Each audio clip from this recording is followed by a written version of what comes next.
člověk vlastně tím, že se postaví na skate, otvoří si dveře a tím se dostane dovnitř.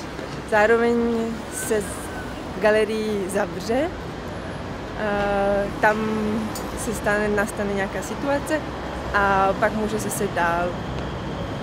To ještě úplně není vidět, bude to také jako složitější.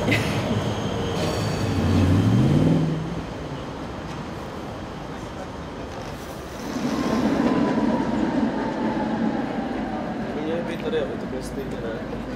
Možná nad sem, víš? Něco stejně.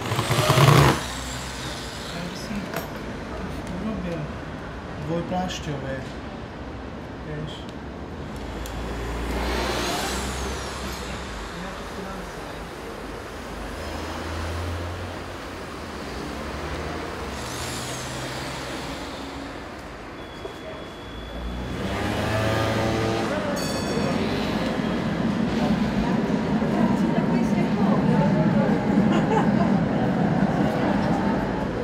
Kateřina Vojtíková, organizátorka tejto doprovodnej akce Quadriennale, nás pozvala do takej hry, kedy každý ten umelec, umelkyňa má jeden deň na to, aby zrealizovala niečo v takom definovanom prostore kvádra.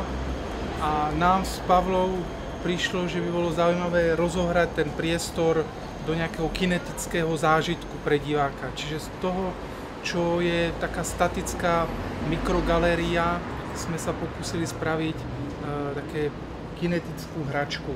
Čiže ten divák môže kráčaním zatvárať a otvárať priestor, ktorý je ináč určený, aby ním len pasívne nejak prechádzal.